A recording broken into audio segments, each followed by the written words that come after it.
ছিলেন সেই সময় দাঁড়িয়ে যে মহিলা শিক্ষার কতটা গুরুত্ব আছে, মহিলাদেরকে স্বাবলম্বী করতে গেলে, মহিলাদেরকে ক্ষমতায়ন করতে গেলে, মহিলার জাগরণ করতে গেলে, মহিলাদেরকে সমান অধিকার যদি আপনি দিতে চান, সেই সময় তারা বুঝতে পেরেছিল মহিলাদেরকেও শিক্ষিত হতে হবে।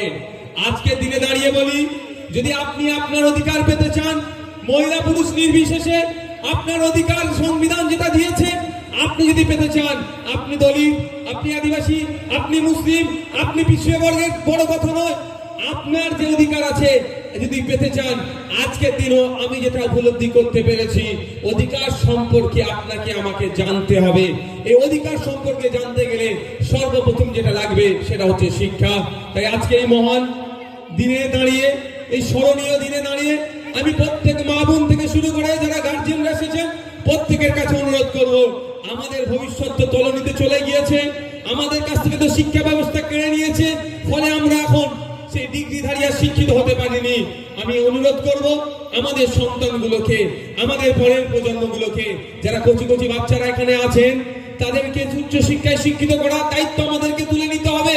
কিন্তু অতীব দুঃখের সাথে বলছি, রাজ্য সরকার সুকৌশলে আপার প্রাইমারির কাউন্সিলিংটা বন্ধ রেখেছে, সেকেন্ড পার্টের কাউন্সিলিং হচ্ছে না, আর শিক্ষকের অভাবে দেখিয়ে স্কুলগুলো বন্ধ হয়ে যাচ্ছে। আমাদেরকে প্রতিবাদ করতে হবে। পশ্চিমবাংলায় প্রায় 8,500 শিক্ষা প্রতিষ্ঠান বন্ধ করে দেওয়ার অপচেষ্টা চালাচ্ছে রাজ্য সরকার।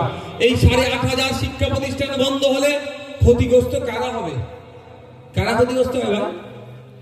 কলকাতার বাবুরা, জেলার বড় নেতা, বিধায়ক ক্ষতিগ্রস্ত হবে, এমপি ক্ষতিগ্রস্ত হবে, ব্লকের নেতারা ক্ষতিগ্রস্ত হবে? হবে না।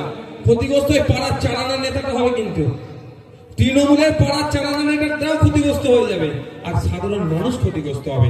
যার বাবার অর্থ থাকবে সে বেসরকারি স্কুলে গিয়ে পড়াশোনা করবে, আর যারা আমরা আর্থিকভাবে দুর্বল, তারা আমাদের সন্তানগুলো কি হবে? অর্থের অভাবে পড়াতে পারবো না, অশিক্ষিত হয়ে থাকবো, আর আমাদের এই অশিক্ষার সুযোগটা নিয়ে 500,000 টাকা করে দিয়ে ভুল বুঝিয়ে রেখে দেবে।